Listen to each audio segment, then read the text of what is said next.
আসন্ন ঈদুল আজহা উপলক্ষে প্রতি বছরের মতো এবারও ঢাকার কেরানীগঞ্জে ৭টি অস্থায়ী পশুর হাটের ইজারা দিয়েছে উপজেলা প্রশাসন।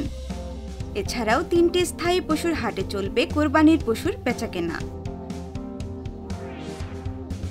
১৪ জুন আগানগর বালুর মাঠ ও হাসনাবাদ বালুর মাঠ হাট দুটিতে গিয়ে দেখা যায় হাট দুটিতে দেশের বিভিন্ন প্রান্ত থেকে গরু আসতে শুরু করেছে। একই সাথে বেলা বাড়ার সাথে সাথে বাড়ছে ক্রেতার সংখ্যাও। ক্রেতাদের দাবি, পশুর দাম বেশি চাচ্ছে পাইকাররা। অন্যদিকে পাইকারদের দাবি, কোরবানির পশুর তুলনায় হাটে ক্রেতা কম, তাই আশানুরূপ বেচাকেনা হচ্ছে না। গরু দেখলাম, দামাদামিও করলাম, তো ওনারা আর কি যে প্রাইস ওই প্রাইসের থেকে অনেক বেশি চাচ্ছে আর কি। হয়তো এখন ওনারা ক্রেতা কম, তো যার কারণে দাম ছাড়তেছে না। বিকালের পরে যদি ক্রেতা বাড়ে তখন ওনারা কম বেশি করে যদি ছাড়ে আমরা নিতে পারি, এই আর কি। ঝিনাইদহ হাসনাবাদ হাটে আসা পাইকার মোজাম্মল হক বলেন, কয়টা গরু নিয়ে আসছেন? 5টা বেচছেন? একটাও? একটা আশানুরূপ পাইছেন আপনি? আচ্ছা, আর এমনি বাজারে এই কাস্টমার কেমন আছে মনে হয়?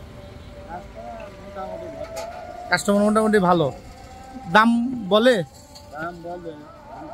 হয় না আর কি। আচ্ছা। উপজেলা প্রাণী সম্পদ অধিদপ্তরের কৃত্রিম প্রজননের দায়িত্ব রয়েছেন পশু চিকিৎসক মোহাম্মদ শহীদুল ইসলাম। হাটে নিয়ে আসা কোরবানির পশু সম্পর্কে জানতে চাইলে তিনি বলেন, সাধারণত গরুগুলো ভালো এবং মন্দ চেনার উপায় হলো যে সমস্ত গরু যদি কোনো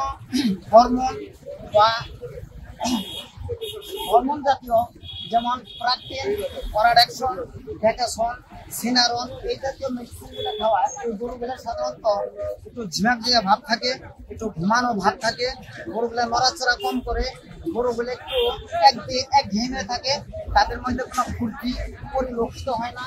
এবং সঠিক পরিচালনায় আমরা করে যদি ওই জায়গাটা হয়ে যায় তাহলে বোঝা যাবো এই সমস্ত মেডিসিনের প্রতি অর্থাৎ আসক্ত সাথে সাথে উঠে যায়, তাহলে বোঝা যাবো না এটা মেডিসিন থেকে মুক্ত, নিরাপদ।